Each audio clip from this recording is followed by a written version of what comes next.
So to mark this Human Rights Day, the International Cooperative Enterprise Think Tank, ICETT, which is a great title, which is really a think tank that the ICA has put together to pull together a whole range of people from across the world just to think about stuff related to the co-ops, a whole range of issues to get people in a room and just start to key into the expertise and knowledge around the world and to help feed that back both to the ICA in the first place, but then out to our wider membership. So it's been operating now probably for a year. Taran, who's our first speaker, is the chair of it, so he's driving it forward. And so we felt it was only right that we organised this online conversation in that sort of mode, so that we can ask people to share how their cooperatives practice, protect and promote human rights within their own organisations, and with particular reference to their value chains. The panellists will share their experience and hopefully action-orientated recommendations, because we do want to get things out of this that we can all take away and think about later on. So recommendations on human rights, due diligence, compliance, and illustrate the value of cooperatives in local and in fact global value chains. So like all of these calls, there are some rules. So I will run through the rules. We would like everybody to make sure their mics are muted during the presentation. I think we've all learnt hearing screaming children and dogs in the background isn't the best way to do it. It's all right as long as the dogs or the children don't walk across your camera as you're pretending that you're to be working. So if you could mute those. One thing I would say at the end, apparently, and I only learnt this yesterday, if we all turn our cameras on at the end, somebody at the centre can take a photograph, and that will capture a picture of us all on the call. As at the end, I will, and some of you will turn your cameras off because of bandwidth, but at the end, I will ask you all just to put that on so that we can just take a photograph of it. We will be recording it, so if you don't want to be recorded, then obviously switch your camera off. It will be on Facebook. We've also got the Cooperative News with us, that are going to take a record of the meeting and report on that in Co-op News, and that will be in various languages as well, so that the videos will not be translated, but the Co-op News article will. There is the opportunity to ask questions during the chat line. But we're going to take those at the end of all the presentations. So we won't take a break after each presentation and ask questions. If you could submit them down the chat line, the people at the centre will then feed them to me so that I can guide it through. And so the one final thing is we are going to try and run to time. I do think, as I said at the start, that that's become one of the key rules in these Zooms or team calls, that they can't just wander on. So with that, we're going to now introduce Bruno Rowlands, who's the ICA Director General, who's going to make some opening remarks. Bruno, over to you. Thank you, Ben, and hoping that you can hear me well. I would like to welcome you all, dear participants, in the name of the ICA, the International Cooperative Alliance. This event is on how cooperatives practice, protect, and promote human rights in value chains. The ICA has now 125 years this year, and it keeps growing all the time because the cooperative movement is growing also all the time. It now represents the cooperative movement roughly about 10% of the world's population and about 10% also of the world's employment. So now in the ICA, we have members in 112 countries, which is 7 more countries than 3 years ago. So we keep growing. And very recently, as Ben mentioned, at the end of 2018, the ICA established a think tank, this International Cooperative Entrepreneurship think tank. So first of all, it's a think tank. So it's a group of people who think and elaborate ideas and debates on key topics. And its name also includes the term entrepreneurial. So its members come from the cooperative entrepreneurial structures, cooperatives or cooperative groups. The members of this think tank have decided to focus on a few key strategic entrepreneurial topics, one of them being human rights and value chains, which is the topic of today's discussion. A working group within the think tank was set up to focus on this topic and has now worked for several months on it. And it's now in the middle of the way. And it decided to hold this encounter as an important step in the elaboration of the topic which we are talking about here, by opening the debate to external organizations and making also the encounter public, open to the cooperative movement, but also to the wider world, with the hope that there will be a fruitful interaction with also the Q&A at one point in this conversation. We will begin by plunging into the direct experience of cooperative entrepreneurial entities that are part of this think tank on both sides of the value chains, on the producer side and on the consumer side. On the one hand, with IFCO in India, with Tarun Balgava, who is also the think tank's chairperson, as was mentioned, and on the consumer side with Finland's S Group, with Nina Eluma. We will then hear considerations on this topic of human rights in value chains from Eurocoop, the European Organization of Consumer Cooperatives, with Rosita Zilli, from the Fair Trade Movement with Fabienne Hiver, from the UN International Trade Center with Annegret Braus, and from the ILO with Andrea Davila. Marjana Sarikowski from the S Group will give the conclusions. Her and our moderator, Ben Reed, are both members of the board of the ICA. And Ben Reed has been for years the CEO of the Mid-Counties Consumer Cooperative in the UK, another member of this think tank. And so he also is knowledgeable about this topic.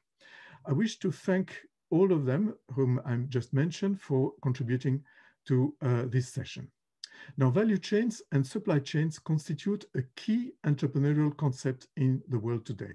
Catherine Lagarde, the ex-IMF chief, said that more than half of total imports of manufactured products and more than 70% of all exports of services in the world are intermediate goods or services within integrated supply chains. And a considerable part of the world's employed population works within those supply chains. So value chains and supply chains are therefore fundamental to be considered in today's world. And they will probably be even more important now to consider as the world recovers from this pandemic. The concept of supply chains focuses more on the logistics, and the one of value chains more on the value and the added value of goods and services along the chain. So we can see this value and the value added from a narrower or a wider perspective. And it can include a series of aspects which can give more or less value to the goods or services. And this can include labor, social, and environmental considerations. And it can include, in broader terms, the fundamental issue of human rights that we are celebrating today. So the human rights are a concept enshrined in the Universal Declaration of Human Rights, as we all know, but they also include a series of more specific rights which have been the object of a global consensus, in particular the ILO's fundamental principles and rights at work, and increasingly to also environmental rights. Now, the cooperative identity, which is the set of standards unifying cooperatives everywhere in the world, elaborated within the ICA and enshrined in ILO Recommendation 193, and they include a series of values, as Ben already mentioned, and also voluntary and open membership, democratic control, concern for the community, and so on, necessarily engages cooperatives in the field of human rights. So it is essential for the cooperative movement to seriously work on the issue of human rights in value chains in this globalized economy. I hope that we'll have a very productive session today, which is part of the ICA's webinar series called The Cooperative Way. We started this series in June with one webinar on health cooperatives, work on the front line in this pandemic. And there will be more webinars coming in the next few months. So thank you all for being with us today. And now I'm very eager to hear about what the speakers have to tell us. Thank you. Thank you, Bruno. A good start. Helped to set the frame of the webinar. The first speaker is Taran, as Baron Carver was been suggested by Bruno. Taran is the Joint General Manager in charge of Sustainable Cooperative Development Team at IFFCO, the Indian Farmers Fertilizer Cooperative. He's an executive member of ICAO, sectoral organisation of ICA. He's also the chair of the of ICETT, which is the organisation that's put on this webinar today. His portfolio includes working with approximately 36,000 member cooperative societies in the agricultural sector in India. Mr. Agava, Taran, as everybody knows him, is a chemical engineer and has vast experience in implementing technology-based solutions, including information technology. Works extensively with the international community to contribute building stronger agricultural cooperatives. Over the years, his contribution to international cooperative development has frankly been inspiring.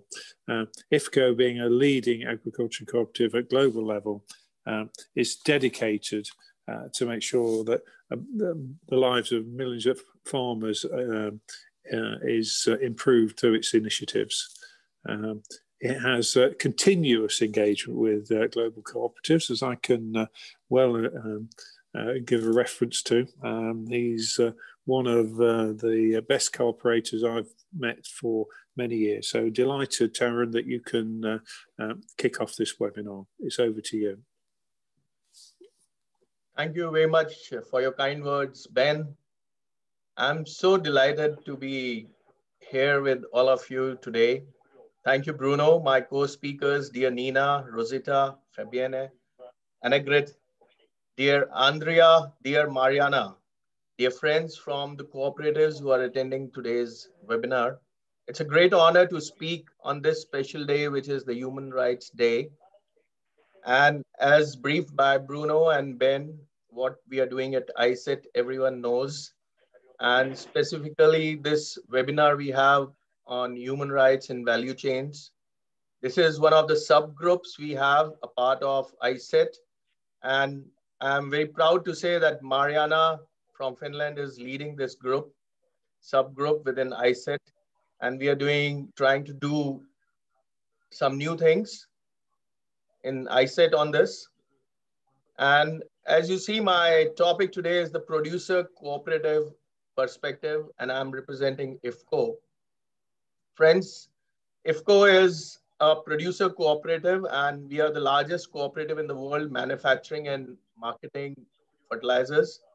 We have overseas presence in Oman, Jordan, and Dubai. And we represent around 40 million farmers from different parts of India, and at the same time, we cover different aspects of human rights related to agriculture cooperatives. So I welcome all of you to this webinar. And I'd like to tell you here that IFFCO's focus is mainly on three main human rights issues in value chains, which is the labor rights, elimination of child labor, and environmental rights, though it is not limited to just these three. Next, Joseph, please. Here you see IFFCO is a producer cooperative, and it is a multi-state cooperative society incorporated in 1960. So we are already 5 decades old. We are the largest producer and marketer of fertilizers in India, and we have an installed capacity of around 88 million tons of fertilizer. We market these fertilizers through a 35,000 strong member cooperative network, apart from the franchises and the dealers. And we have a very robust network, the marketing network across all over India. And only fertilizer institution in India to have surpassed 9.14 million metric ton per annum in terms of production and 13.33 million metric ton per annum in terms of sales. Coming to the human rights perspective, we follow a multifaceted approach to make the cooperative societies economically and democratically strong. IFFCO has always added value by appointing few of its members who are strong and progressive to take the franchises for the logistics management, storage, and handling of fertilizers, which includes the warehousing, transportation, and rake handling. This exercise boosts the income of the members of the societies, and it also helps in job creation. IFFCO is also working towards the farmers for their welfare, prosperity, and growth through its various initiatives like rural and agriculture development programs. We have a separate body called the CORDET, which is a cooperative and rural development trust working all over India. And we also have a IFFCO Kisan Seva Trust, where we help the needy people to meet their needs in case of some medical assistance is required or some scholarship schemes for education of the farmers and the rural people. And we also have one more wing, which is the Indian Farm Forestry Development Cooperative, where more than 95% members of the self-help groups are women. So we are trying to work through our subsidiaries like CORDET and IFFDC in the rural India to reach the people. And as told by Ben and Bruno as well, that cooperatives are the people-centric organizations. We try to cover as much as people. And we cover around 40 million farmers, 40 million members who are the members of our cooperative societies. IFFCO is also fostering the cooperative movement in the country through IFFCO Foundation, which is a body specifically dedicated to think and strategize the programs for the farmers and rural India. It consists of bureaucrats, scholars, and we engage with women and the marginal groups through this IFFCO Foundation. Next, please. Our services include the supply of quality products at the doorstep in the remotest areas up to the last mile, including through the e-commerce platform we have ifcobazaar.in. We provide the financial support, and we also provide the sales and transportation margins to the members for selling the products, which is really helpful to all these members in generating income. And for the last 19 consecutive years, IFFCO is paying 20% dividend to its member cooperative societies. Skill development is also one of the other perspectives, which includes the visit of members to the research institutes and universities. We arrange the plant visit programs to create awareness about IFFCO's operations. We have 5 production units in India. We are also training on the livelihood activities, scientific agriculture practices, and skill development to increase the income generation. Next, please. Coming to the labor, the human resources, and the workforce scenario, IFFCO has adopted the computerized enterprise-wide integrated human resource management system to provide better management control, manpower planning, succession planning, employees' welfare, and transparency. Not only this, we have most of these processes are IT enabled. Almost all of the processes are IT enabled, and they are integrated with each other. And as you say that we are passing through very difficult times, challenging times of COVID-19 pandemic, IFFCO strongly encourages employees to do work from home for maximum days in a week to reduce their physical presence without affecting work. and emphasis had been on the virtual platform.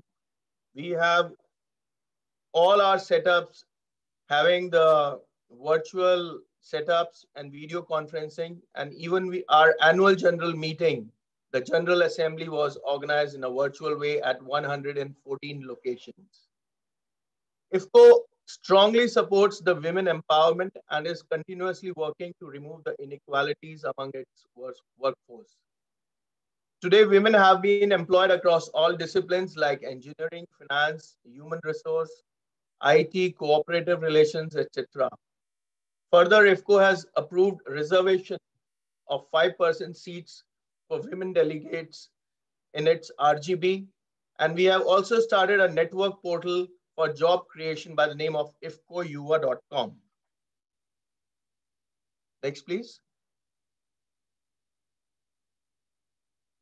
This slide shows some of the activities we do for income generation for women in the rural areas, in the villages. Next, please. We also take care of health of women by organizing some health checkup camps at their doorstep in their villages at rural level. And here you see ifcoyuva.com, which is for creating the jobs, upskilling, and stopping the migration of the people, especially during the times of COVID-19.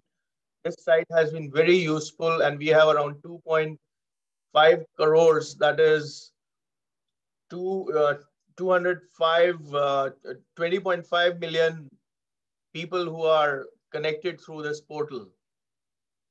The next aspect related to the human rights and which very much affects us, the humans, and especially when we work in cooperatives, is the environment. IFCO is very much working for the climate action. IFCO through IFFDC promotes the development of wasteland into the agricultural land to enhance the socio-economic status of the rural poor. The 4 operating plants of IFCO, which are Kalol, Phulpur, Kandla, and Aula, have been awarded ISO 1400 certification for their environmental management system. In addition to the townships where the employees live, they have been also certified by the ISO 14001 certification for environmental management system. We are also actively working on energy efficiency, and today IFCO is saving more than 0.4 million kilocalories per metric ton of urea produced from its plants. Reduction in CO2 emission through its various schemes is also the highlight for which we have been getting many awards. And in IFCO, we say that soil is nothing but the soul of Mother Earth. So here in this slide, you see we do soil testing, soil reclamation, organic sources, residue recycling, composting, biofertilizers, farm implements we provide, and water resource development we do just to take care of the soil and provide better services to the farmers. We also do the green manuring, which is, here you see we have converted 37,695 hectares area. The last one, previous one, please, Joseph. So we have promoted under the green manuring crops like Sesabania, Crotalaria, and green gram, etc. So it has led to average yield enhancement of around 15% in succeeding paddy, maize, and wheat crops. Next, please. So in this slide, you see the activities we do for water management, resource management, and development. We have built the check dams. We have also done the pond renovation, and we have also used the techniques like drip irrigation and micro irrigation systems we have installed for better water management. Next, please. Now, all this, what has made IFCO successful is nothing but the responsible, purposeful, people-centric leadership of our Managing Director, Dr. U.S. Awasthi. IFCO has diversified in the allied fields like insurance, rural telephony, organic farming, nanotechnology, and also We are into crop sciences with Mitsubishi. We follow transparent processes. We follow a cooperative principle and value-based approach. And we also have very transparent and well-attended board meetings and general body meetings by the members. And that is shown by them in their trust in IFCO. They are always ready to put in more share capital, to invest more capital in IFCO. Next slide, please. So here you see what we have done in the post-COVID-19 era.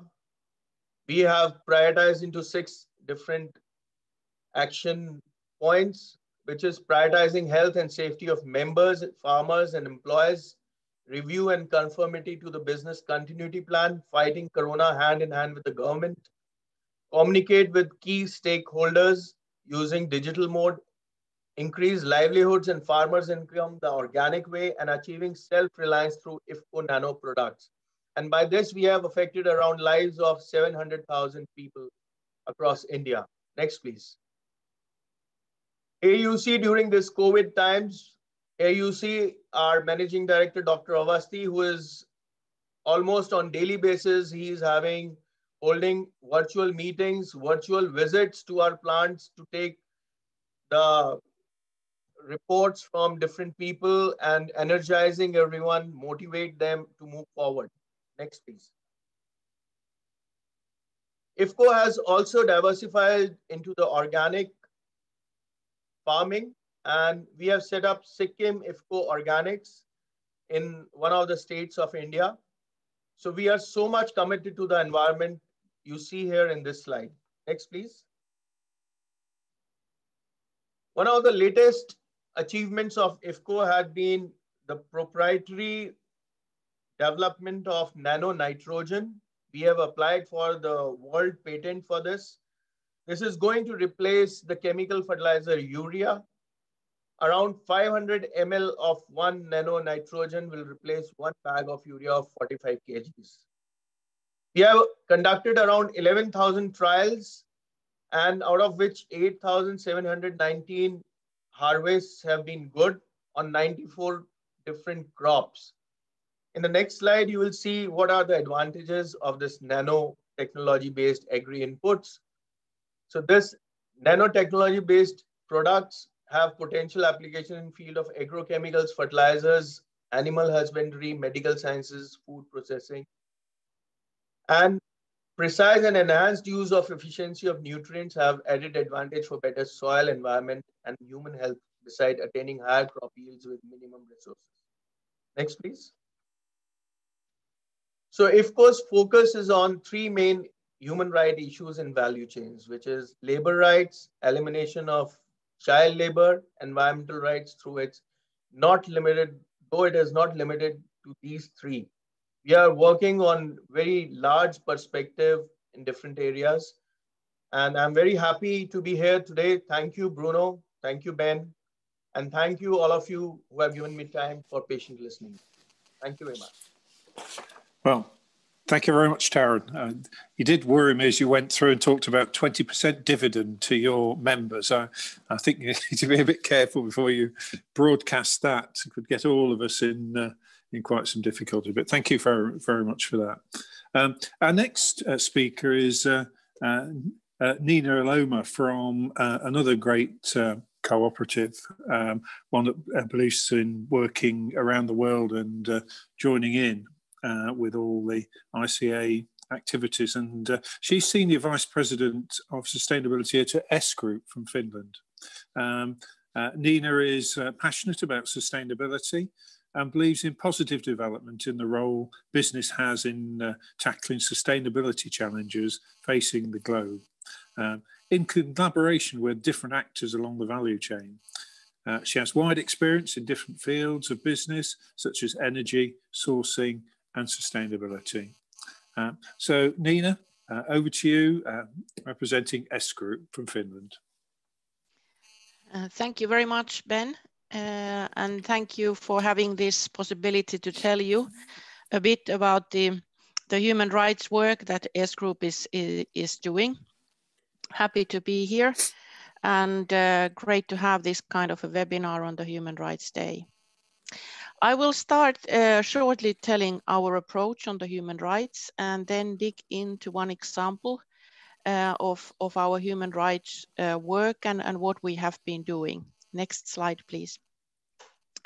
So this is the framework for human rights and how we have kind of understood the human rights work. I have to emphasize here that we are following the UN guiding principles on businesses and human rights and also the OECD guidelines. But it's important to understand that, that it's extremely important to understand your role for the different stakeholders, from the personnel to the customers and employees in the value chain. As you can see, there is a lot of things that we are working with, from the due diligence related to risk assessment and mitigation, access to remedy, and then the communication and transparency. The darker green is the part that I want to tell you a little bit more, which is the in-depth human rights assessment that we did, let's say, more than a year ago. Next slide, please. When we talk about the human rights in practice, what does it mean? We have to, of course, consider it from the different stakeholder point of views. And for example, for our personnel, it's about the non-discrimination, the freedom of association and collective bargaining, safety at work and decent working hours. Those are the, let's say, the most relevant parts for our personnel. For the customers, it's about the safety. It's also about the product safety. For the workers in supply chain, we are talking about the living wage and safety at work, decent working hours, no forced or child labor. And then, of course, when we think about our long value chains, thinking about the communities, it's about the right to safe and healthy environment, about the producer and worker communities and rights of indigenous peoples. Next, please. The starting point when we start talking about then the human rights and developing then the human rights work is of course knowing the risks in supply chains. And that means, of course, assessing the supplier performance, the third-party audits, the regular dialogue and surveys that we conduct along our value chains. But one thing what we have learned is also important in this discussion is look close to. The labor conditions, for example, in service sectors in Finland can be a challenge as well. We are discussing about the forced labor situation and the modern slavery in Finland as well. And the challenges, of course, are mainly related to the long supply chains and many subcontractors along the chain. Next, please. We decided actually to go a little bit deeper in understanding the human rights impacts, and we did assessment in Italy related to the tomato supply chain more than a year ago. Next, please. And why did we go for that? When we think about then the approach that we took is important to understand that when we think about the audits, that there we can cover the scalability, and the understanding is that we can cover all our suppliers more or less. In-depth analysis we have been conducting or getting the information through NGO reports and the business supply chain mappings and so forth. But what we wanted to do with our radical transparency assessment was a little bit like combining these two things. So understanding the supply chain, the context, and our role in it. And what we did was that we used the external partner, Oxfam, the NGO, together with whom we did the assessment. Next, please. Why did we then go into Italy? There was previously, before we decided to go for Italy, there was a discussion, should we go elsewhere and go a little bit further away from Finland? But we understood that there are these challenges as well in close regions.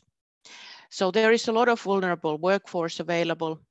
There was a challenges in conducting the independent social audits. This was something we discovered in our own audits and discussions with our partners along the value chain. And then there was a focus on migrant workers at the processed tomato supply chains in South Italy that we wanted to have a closer look. Next, please. What did we find and what were the key findings during this impact assessment? We noted that there was excessive working hours. The working hours according to the collective agreement in Foggia is 3.5 hours per day, but they were more than that.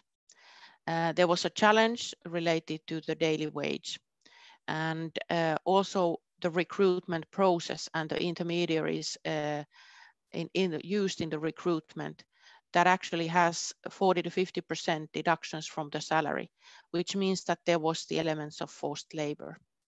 And then we noted also that there were poor housing conditions within the value chain. Next, please. The important part when you conduct this type of approach and when you do the deeper impact assessment is actually to focus on the root causes. Because when you tackle and when you discuss the root causes, that's when you can actually make the change. And what we found out was, of course, that the root causes was related to political reasons. There were weak official recruitment channels. There was criminal activity involved. And then, of course, the international competition that is sometimes challenging and causing challenges in the business perspective. Some of these root causes are, of course, such that you can consider how you could, as a single company, a single cooperative, then help to solve these issues. And that's part of the challenge.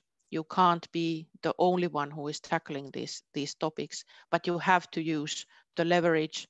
You have to then have the discussions widely with other parties as well. Next, please. And that's why we have kind of learned that the broad approach is needed. There needs to be advocacy for legal recruitment channels and migrant workers' position. There needs to be the development of the production. There needs to be the dialogue and training and monitoring of the suppliers. There needs to be the international collaboration because the similar issues occur in other European countries too. And then the important part is to hear the workers' voices. These are the things that we have been also discussing with our partners, also with our cooperative partners with whom we do common sourcing operations. And we have been doing these trainings also internally to actually help the sourcing function and our colleagues to understand what the topics are and what the situation is. And this is part of the very, very important learning. But the part of the important learning is also that you have to do this together with your parties and with your partners along the value chain. You can't do it all alone. Next, please. The one thing that we also learned is that even though we were discussing very hard topics and this could have been a negative impact on how that this type of problems can occur in your supply chain. But what we noted is that the transparency pays off. When we were openly telling, we also got a lot of positive feedback and also a lot of positive attention that we were brave enough to tell these challenges in order to find also the solutions. With these words, I want to say thank you very much. Thank you, Nina. Very impressive. I did like this, the working together that you talked about. You know, it felt so relevant to the cooperative. We can't do this on our own. And I thought that was a very strong message. Thank you for that. Again, that's the end of the first session. And as I said at the beginning, we will be taking questions at the end. So if we move on to the second session, which is about best practice and action-orientated recommendations. The first speaker is Rosita Mazzilli, who's the Deputy Secretary of Eurocoop. Rosita is, as I said, Deputy Secretary at Eurocoop. That's the European Community of Consumer Cooperatives. In this capacity, she's in charge of following general cooperative issues, as well as sustainability policy dossiers among those. She's an expert in the area of sustainability consumption and also production applied to the food retailing sector and agri-food chain, including human rights related issues. So Rosita, I'd like to pass over to you, please.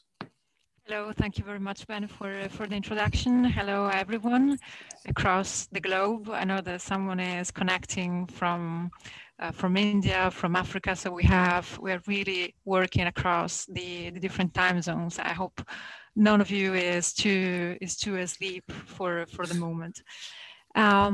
Yes, thank you, Joseph. Yeah, we can start with the first slide.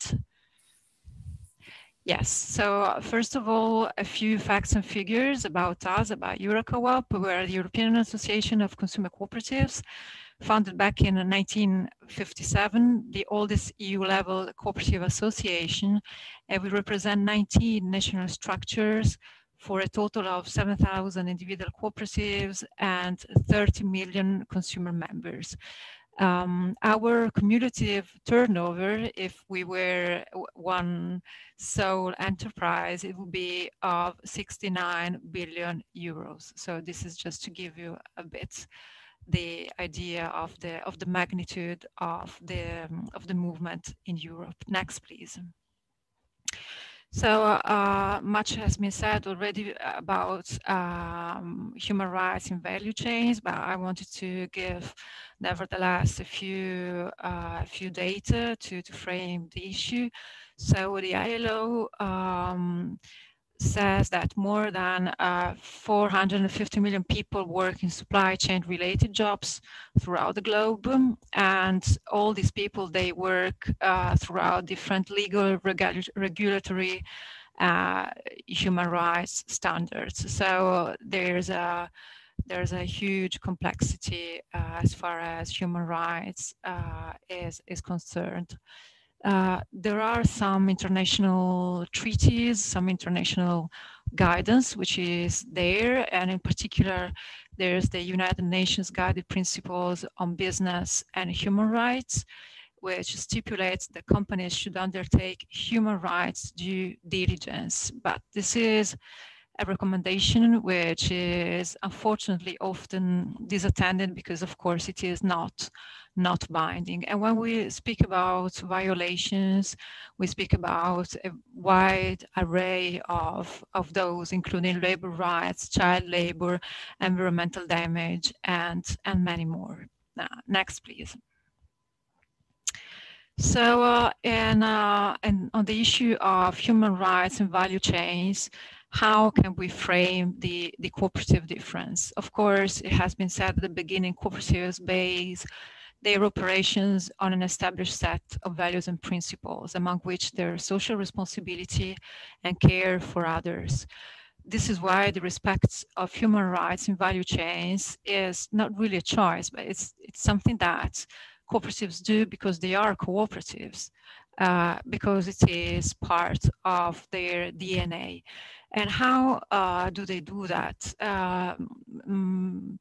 In several different manners. For example, many among our members, they have adopted internal codes of conduct because there's the understanding and the thinking in the consumer cooperative environment that legal compliance is not enough.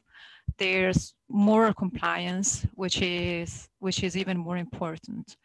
So internal codes of conduct, international engagement. For example, a few of our members, they are members of the Amphori BSCI Code of Conduct. And of course, there's common work towards fulfilling the United Nations Sustainable Development Goals. Responsible sourcing, fair trades. Eurocoop members have been in many cases pioneering fair trade on European markets. And then we have technology. For example, there are several interesting projects going on the issue of blockchain. And last but not least, information, education, and training, because of course, also sensitivity towards human rights requires a continuous awareness raising effort across the board. Next, please. At Eurocoop level, we have been working on several advocacy initiatives regarding human rights, and here I have to say that Finland, so the S group, has been a great push to bring forward the agenda also at EU level. So starting back in 2018, we have published a position paper, Human Rights and Supply Chain, a Consumer Cooperative Contribution, which is still today a bit the stronghold of our vision on consumer cooperatives and human rights. We held, before the COVID storm started, just in time, we held the public event, Ethically Sound Supply Chain, Chains and Consumer Cooperative Perspective, in cooperation with the MEP, Mrs. Heidi Hautala, so a member of the European Parliament, back in January. And more recently, we've sent a letter regarding EU-Thailand trade negotiations to the EU Trade Commissioner, asking for human rights to be respected, to human rights actually to be respected, to be a precondition to resume talks in the EU-Thailand trade negotiations. Even more recently, we're participating in the ILO Co-op 100 Symposium, and of course in today's webinar. So we see that actually attention to human rights, it's something which is growing up, which is picking up and gaining momentum also here at European Union level. Next, please.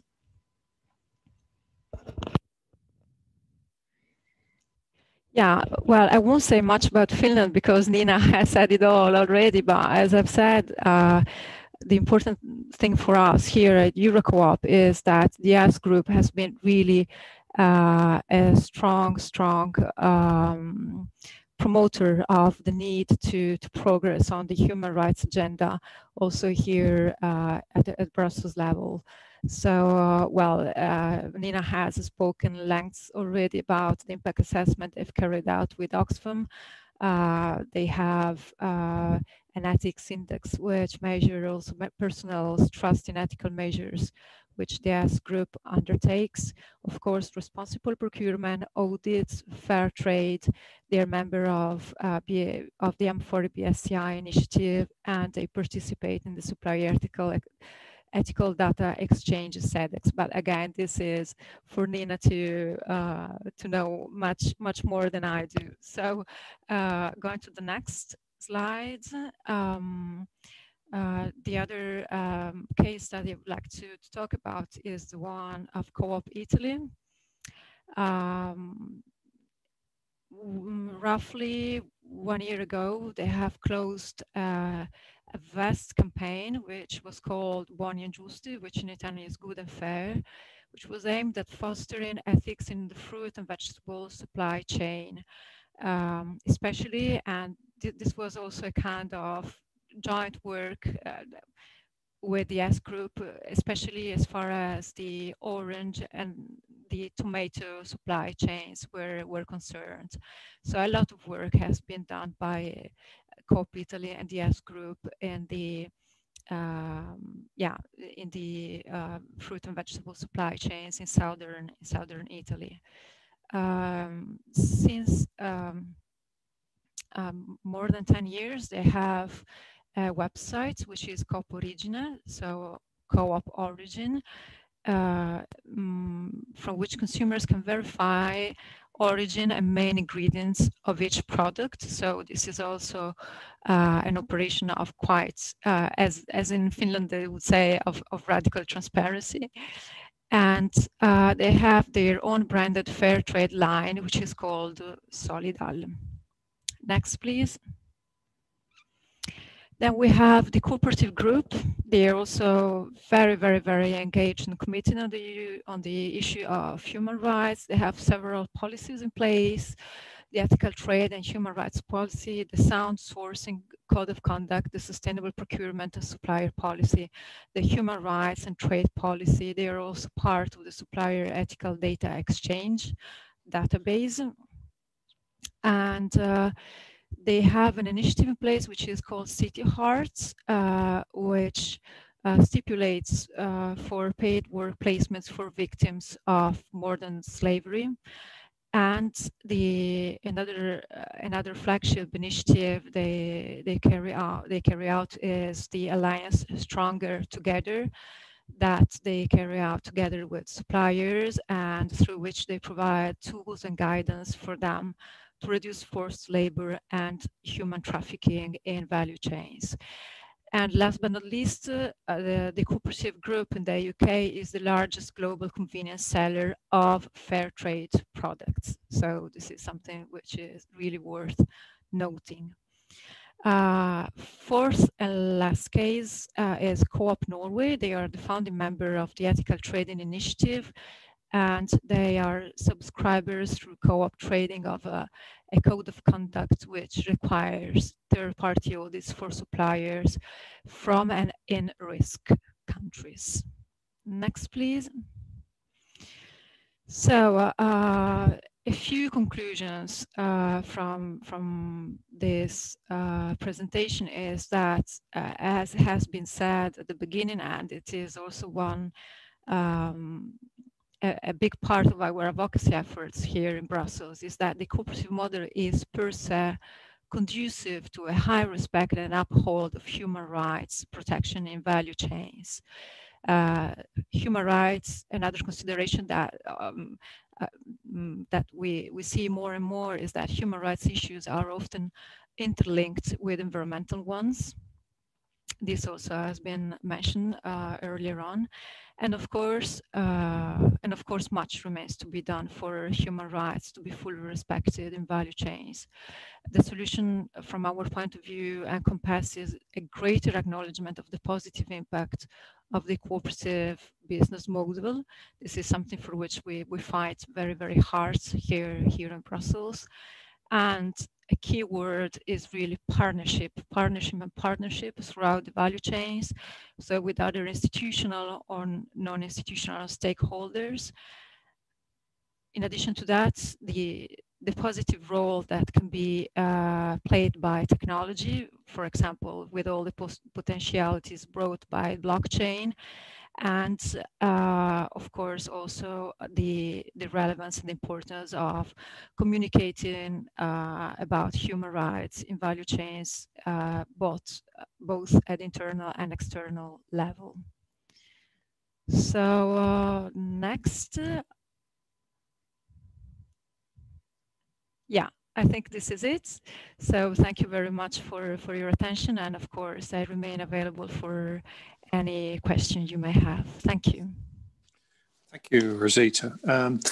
It's interesting again that you mentioned partnership. That's two on the talks about how we can't do this together. I mean, you can't define cooperative better than being a partnership of people with a shared interest. So that's really very good. So we'll move on to Angret Brous, who's the Associate Programme Management Officer for the ITC, the International Trade Centre. Angret is working in the Office of the Director of the ITC, Division of Enterprise and Institutions. She is ITC's focal point for mainstreaming sustainable and inclusive development into all of ITC's projects that support small and medium-sized companies in developing countries.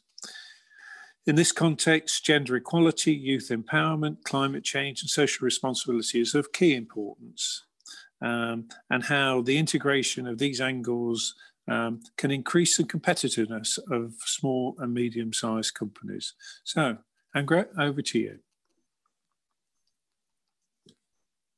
Thank you very much for inviting me to this webinar. I'm very honored to represent ITC today on this very important Human Rights Day.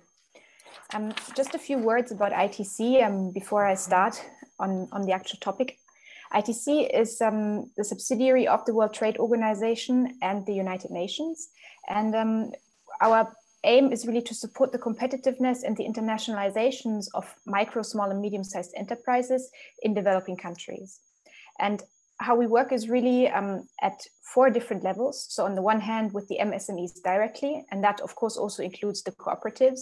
Then we work with trade and investment support institutions, we work with policymakers, and we work with market partners, such as financiers, buyers, in order to, as was said earlier, to mobilize different stakeholders to move towards what we call good trade. In this regard, we see that cooperatives play a very, very important role. And that is because we see cooperatives, of course, on the one hand as businesses, but on the other hand also as institutions. So on the business side, they're responsible for market linkages, branding, certification, common sourcing, etc. And on the institutional side, they have bylaws, they have decision-making, record keeping, advice and extension services. So model cooperatives, they can really combine all of these different aspects in one institution, which is why this hybrid model of an enterprise or of an institution is really important also in the context of human rights aspects. How do we work with cooperatives? We offer different services: ecosystem mapping, strategy development, governance structure advisory, member management, and peer-to-peer learning. And that you can see on the next slide, we often do via a dedicated assessment tool for cooperatives that focuses on 5 different aspects. So how relevant is a cooperative, how useful, how aspirational, how pragmatic, and how focused. And by assessing these 5 categories, we really aim at helping cooperatives to become more efficient and effective, and in the end, to improve wealth and participation in trade. And that, of course, is a very large or a very big goal.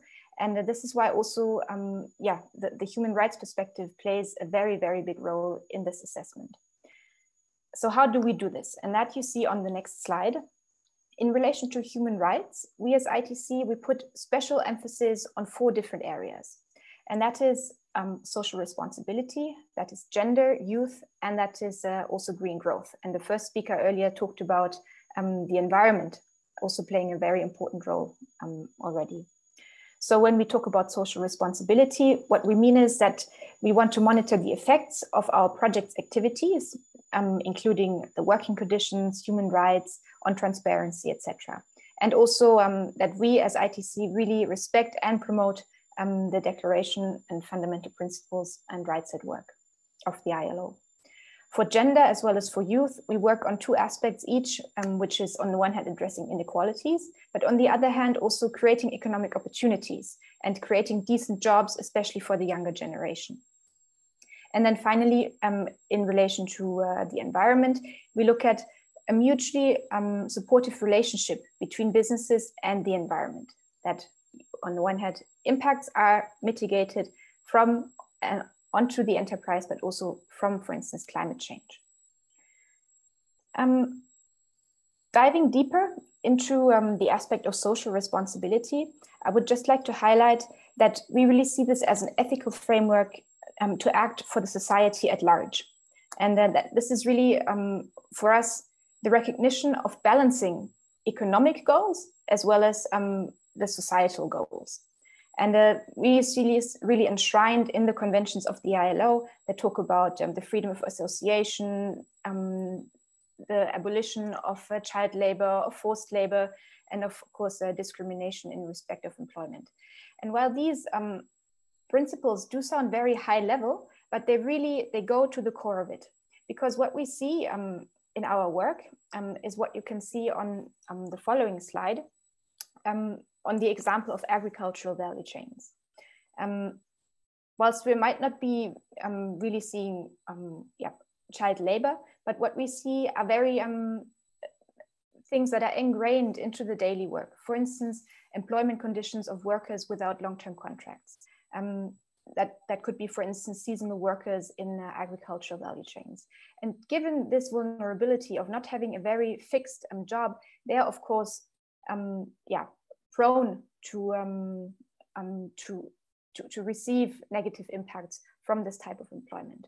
And especially also COVID-19 highlighted this and their special vulnerability, also when it comes to sanitation, to living conditions, to stop the virus. The second thing that we often see are salary packages and the benefits of workers. So we can ask, are there, for example, fees deducted from the salary for housing, for meals, etc.? Or when it also comes to the topic of gender, are there separate units, sanitary units for men and women? And then finally, the topic of livelihoods. We all see that the spread of value along the value chain and who gets really paid is unbalanced. And that, of course, at the production level, they tend to receive the lowest part of that. But at the same time, there's a great recognition that without the farming or without the production, there would be no product. So this is really a very big unbalance. And this is also what the younger generation sees. And they see not necessarily strenuous work as the avenue that they would like to go on, which in the end could have social repercussions in all facets. So from this practical perspective of what we do see in our projects in many different developing countries, let me move on to the benefits for cooperatives of promoting inclusivity and sustainability. So I'm just going to highlight 5 different aspects.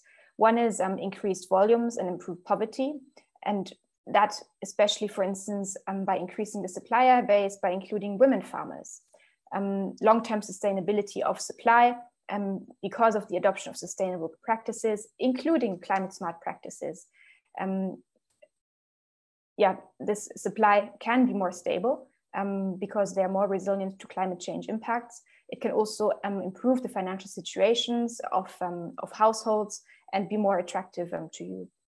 The third aspect is improved worker retention and productivity. So we can widen the talent pool by showing attractivity to youth and employees. They tend to be more loyal, for instance, if we offer family-friendly policies. Number 4, strengthen governance and thought through diverse leadership. We have seen different cases where the integration of female leaders in the board or even as CEOs really enhanced the participation of women in the entire cooperative. And then finally, the reputation and market opportunities due to the new doors that may open also with international buyers, for instance, that also place higher emphasis on these types of topics. So these 5 factors, we really try to speak the language of the businesses and not only say, okay, this is good because it's good for society, but also really highlight that by including inclusivity and sustainability in the business model, this can also have an effect on the bottom line of a business. Now, what do we see cooperatives, what do we see them really do? And that often is on 3 different levels: the transparency, the relationship with the members, and the offering for the members. So on the transparency, we see that different types of data is collected. Earlier in the presentations of Nina Eloma, for instance, we heard this, that analysis and research is done in order to prioritize certain topics and to draw relevant conclusions. Then on the relationship and between the member and the cooperatives, we see that different initiatives are being taken in order to improve that relationship and to make it more sustainable.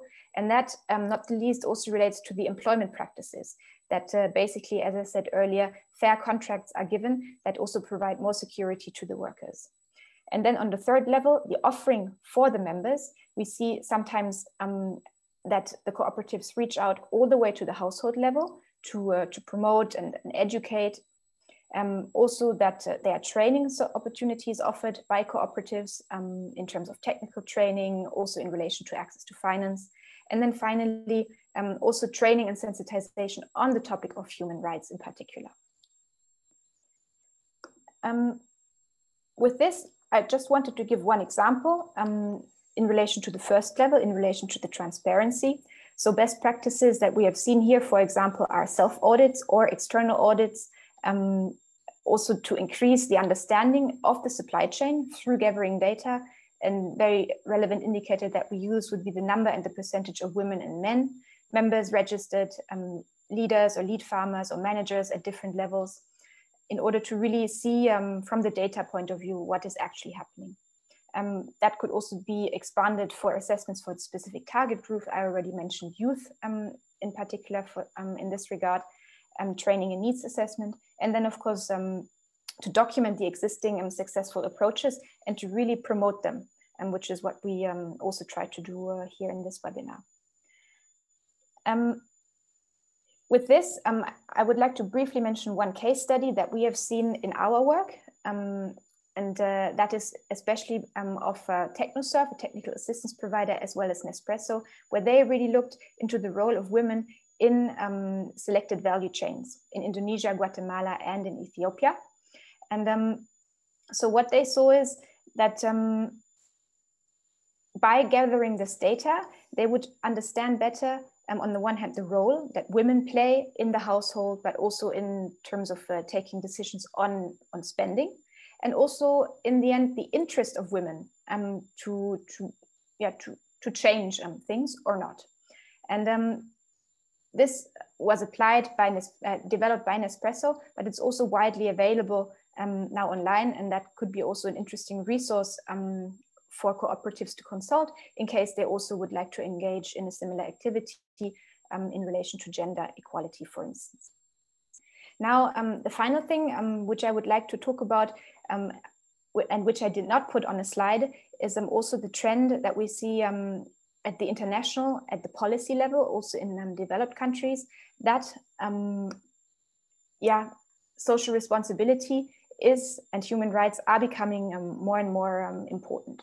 So for instance, just in Switzerland, this is where the ITC is based, we've seen a bottom-up initiative for business responsibility and a change related to this in the Swiss constitution. And that was up for vote just a few weeks ago. And as a result of this, there's no direct monitoring or no direct legal request for companies to change, but companies, international companies now have to provide further insights into what their supply chains really do in terms of human rights.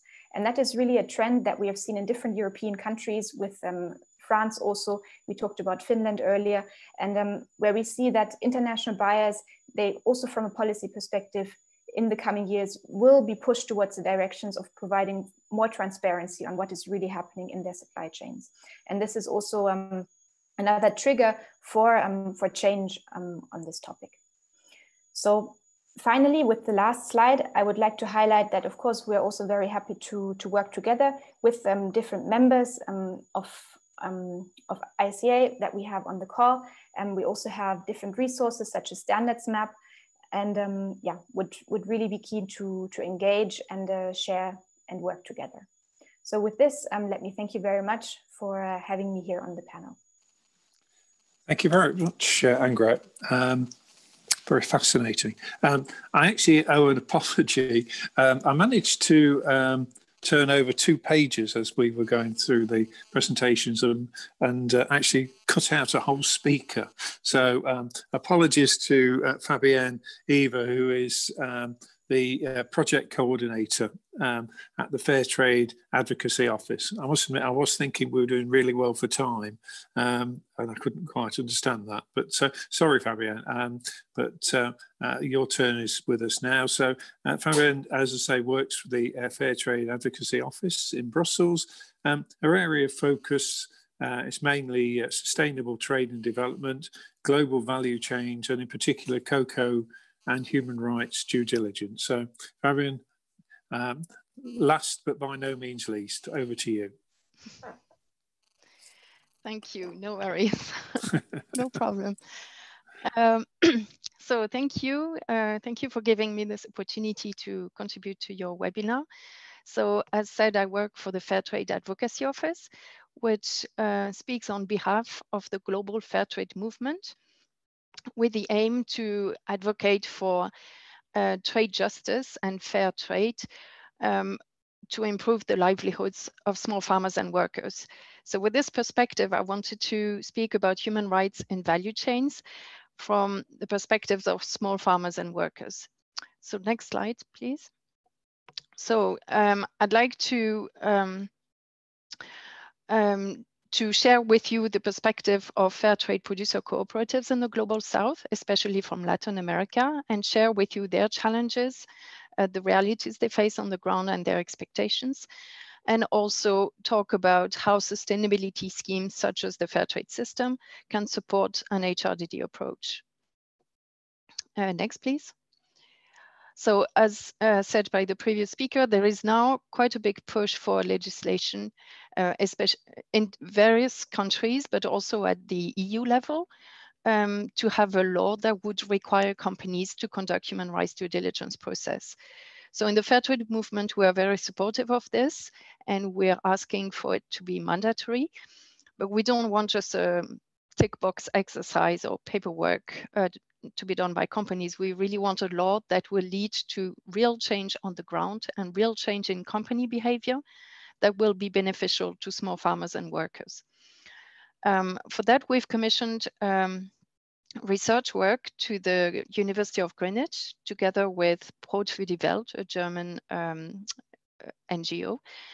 And in view of that report, we've identified that there are certain challenges that need to be addressed in order to make human rights due diligence legislation really effective. So we need to really think how to address human rights risks and who bears the responsibility and the cost, how to address the challenges that are faced by small farmers in engaging in HRDD. How do we ensure that small farmer cooperatives are given the adequate resources and the appropriate conditions to be able to comply with human rights?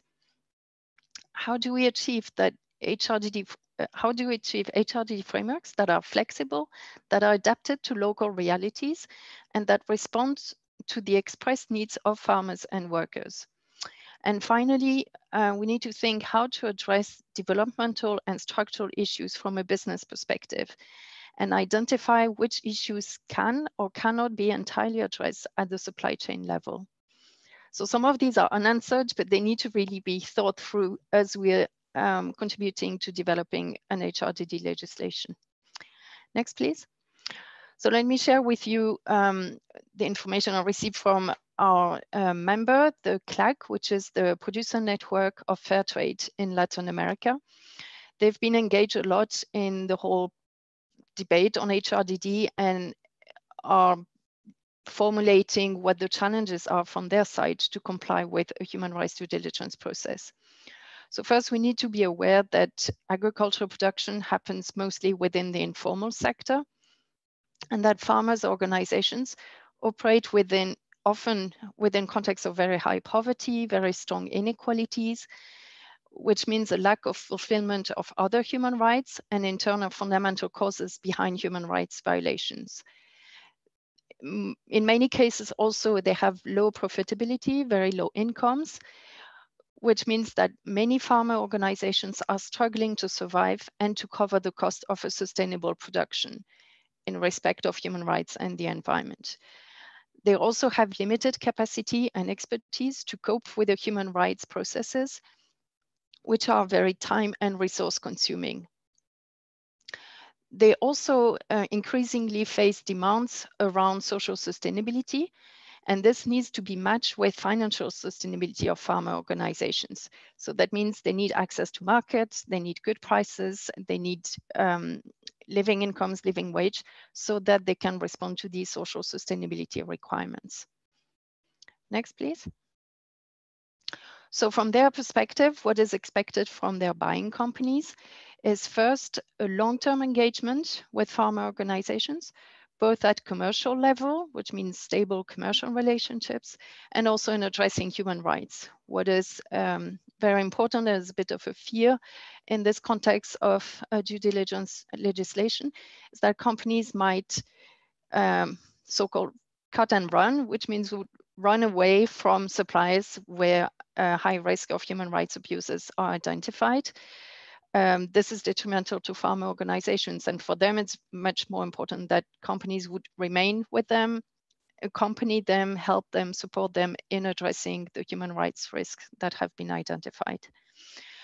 They also need companies to co-invest and link up with governments and civil society organizations in the different HRDD steps. So at the capacity building level, impact assessment, prevention, addressing the fundamental causes, and in the monitoring and remediation stage.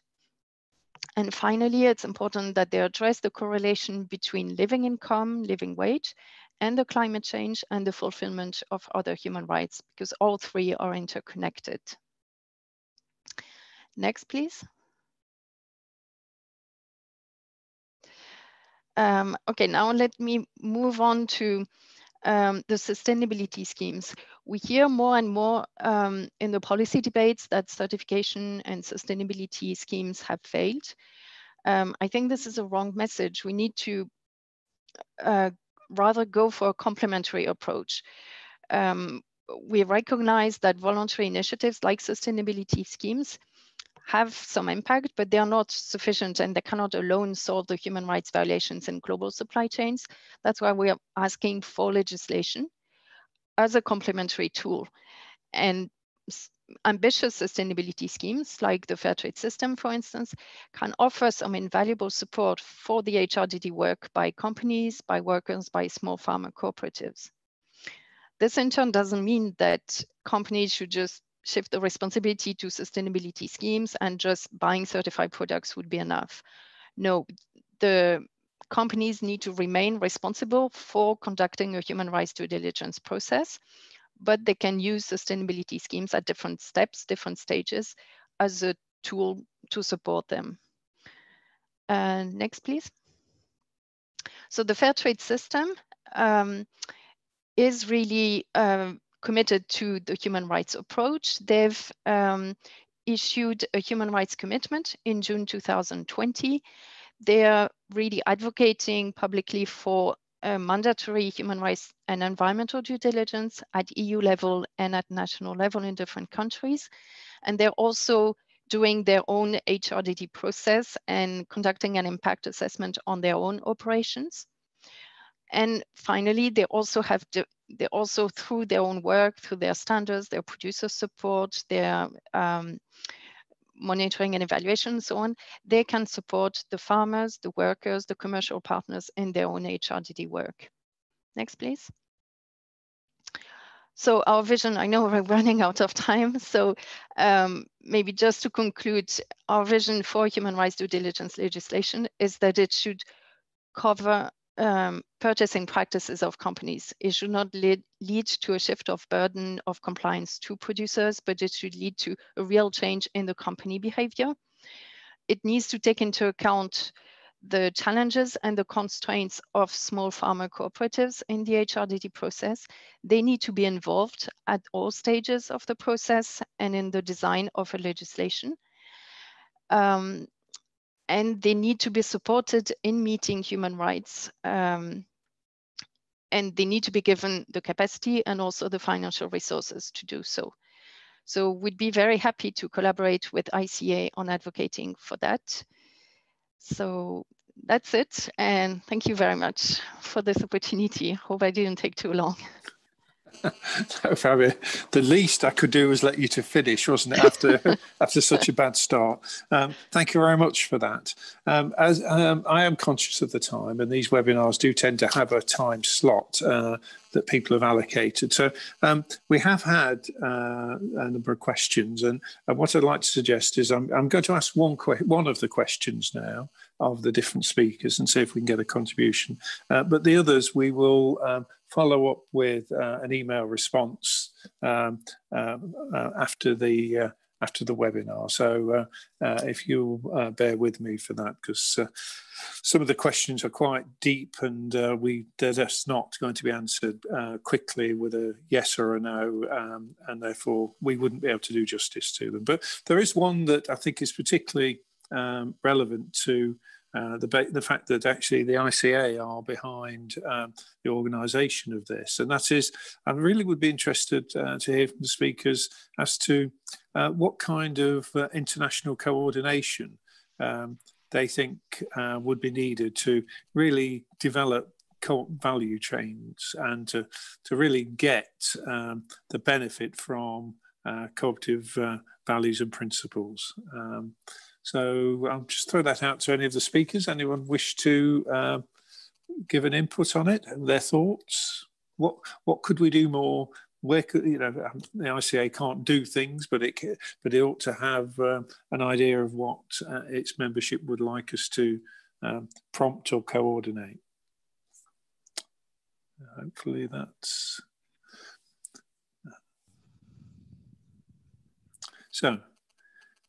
Silence from the speakers. Ben, can you just repeat the question? Okay, Taryn. So, Taryn, what kind, as a very international person yourself, what sort of international coordination do you think we ought to look for to try and develop co-op value chains, or to develop the essence of values of co-op values and principles in value chains? What could we do if we work together? What do you think we could do? I think the most important thing is the co-op-to-co-op trade. And considering the COVID-19 era, and we have to also rebuild the economy, cooperatives can play a very big role. And if someone takes the lead from our speakers or the audiences, we can come up with some ideas and we can have a Zoom meeting and we can really build the co-op value chain, especially in the social sector or in building the economy with the co-op-to-co-op trade. I think they are the best things to do right now. Right, okay. Well, my second question, if I had the time, was how we could use co-op to co-op trade to develop this. I mean, that sounds like a natural route for us, but of course, ever since the establishment of the cooperative movement, people have wanted more co-op to co-op trade. We haven't been able to solve that yet, but we need to keep going. Any of the other speakers got a view on what sort of international coordination we could try and promote? Yeah, Rosita here, Eurocoop. Yep. Yeah, I know that co-op-to-co-op trade is a bit of the holy grail of the cooperative movement, but it is something we don't have to stop wanting. Someone has muted me. Okay, can you hear me now? On. Yeah, yep. Okay. I think that in this case is the best thing to do without losing vision is to build on what we already have.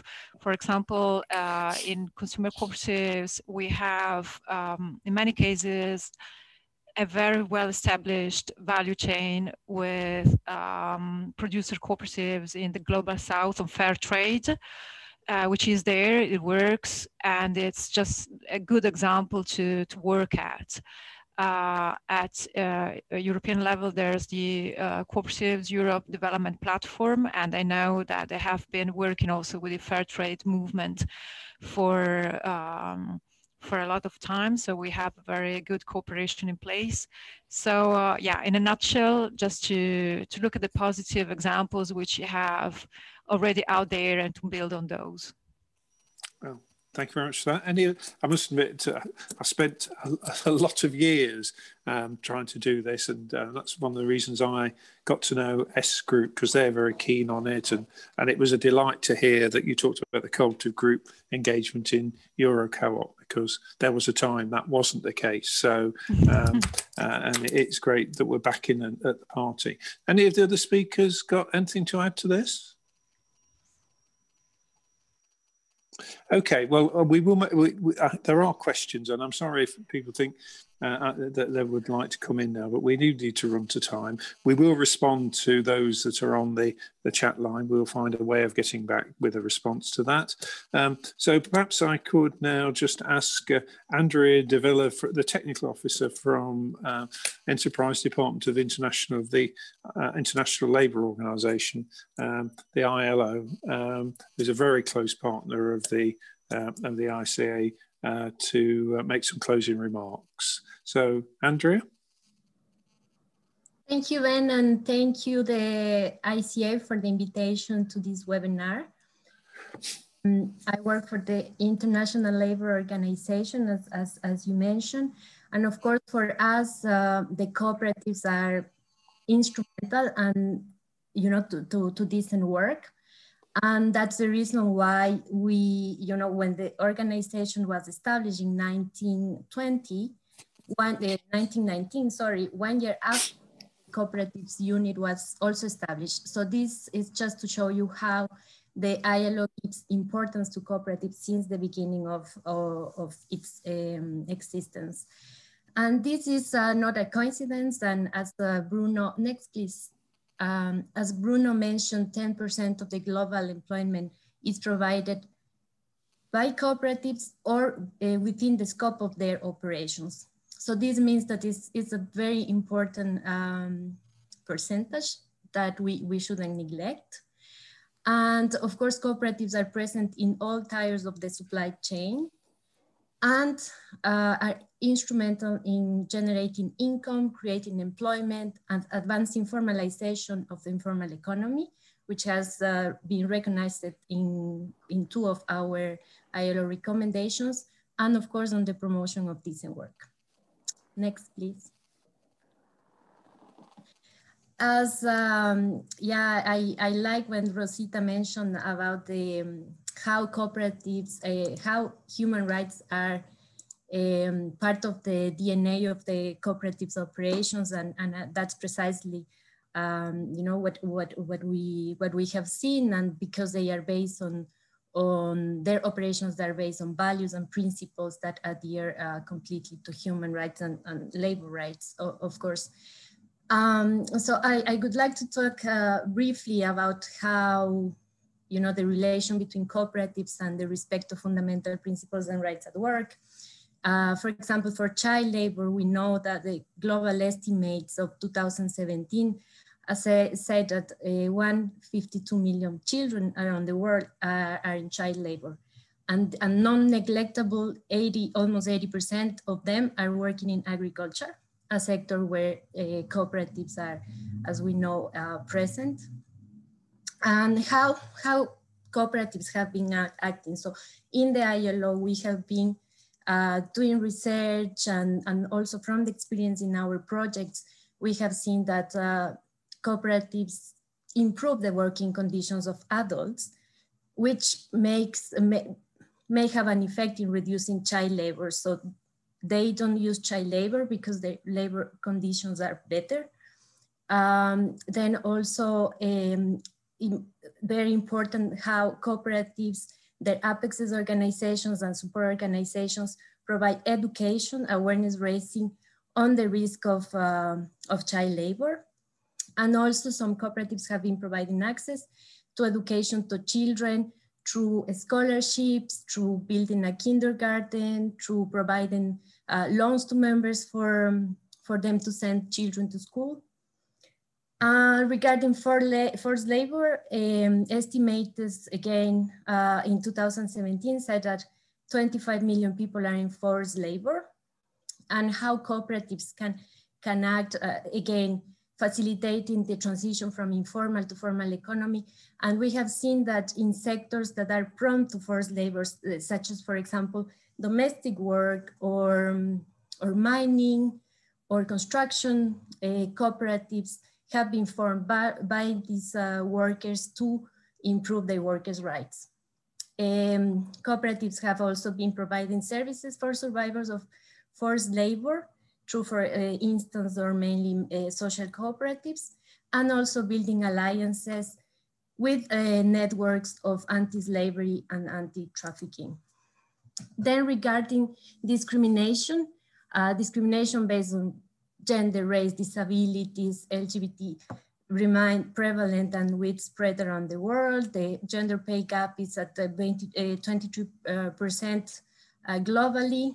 Indigenous people make the 50% of the poorest people in the world, and people with disabilities, which are represent 50% of the world's population, they also face barriers at the moment of entering the workplace. And if we take into account that 80% of those people with disabilities are at employment age, we see that there's a big problem of mainly integration. So how cooperatives have acted, and it has been said by many of you, the panelists, that women cooperatives have created employment for them and have allowed for their social and economic integration. Then social cooperatives have also been very instrumental by providing services or even employment vulnerable populations, such as, for example, people with disabilities, refugees and migrants. And also very interesting, cooperatives for indigenous peoples have allowed them access to markets, financial services and income resources while preserving their cultural heritage. Finally, on freedom of association and collective bargaining, it's shocking to see that 30% of the world's population lives in countries that haven't ratified any of the two conventions of the ILO on freedom of association and collective bargaining. So we have seen in our work that cooperatives are are strategic and key actors when engaging in social dialogue. So the equal voting rights of cooperative enterprises on the basis of one member, one vote, impart necessary and legitimate representativeness to make cooperatives key actors in social dialogue. Also, we have seen cooperation between cooperatives and trade unions to reach informal workers, either to support them with services or to reach with awareness raising campaigns on their rights. Also, cooperation has been seen in the case of worker buyouts and collective bargaining agreements. So in the ILO, we are currently working on projects, development cooperation projects on the respect of fundamental principles and rights at work. And we are including, we are targeting also cooperatives. We are doing this in collaboration with other departments at the ILO that deal or have the mandate on fundamental principles and rights at work, and also on occupational safety and health. Whereas occupational safety and health is not a fundamental principle, it's a very, it's a crucial principle for all workers. And now more than ever, we have seen the importance of it in face of the pandemic that we are going through. So we have projects in Burkina Faso on the supply chain of cotton, and Mali also cotton. We have projects on child labor in Madagascar, on the supply chain of vanilla, Cote d'Ivoire on cocoa, Uganda tea and coffee, Burkina Faso cotton, Egypt mining, Nigeria is mining and cotton. And then on occupational safety and health, we have a project in Myanmar on the value chain of ginger. On awareness raising tools, we are working on the development of a tool on the role of cooperatives in eliminating child labor that is addressed more to agricultural cooperatives, and also a practical OSH tool for agricultural cooperatives that will be, of course, dealing with them with the subject of pandemics, how to face pandemics and support cooperatives with easy steps to tackle the issues that are presented in their daily work, and also when it comes to epidemics and pandemics. And finally, just to close, the next year is, as many of you know, the International Year for the Elimination of Child Labor. So we are going to be, as ILO, very active on the issue with several communication around that, for webinars, online events. We will see how the pandemic progresses, and depending on that, of course, we will adjust our program. But cooperatives will be, of course, a key actor in this during this year, where we are planning to launch the tool on the role of cooperatives in eliminating child labor and do more awareness raising on the issue. So thank you again for your invitation, and thank you all for the attention to my presentation.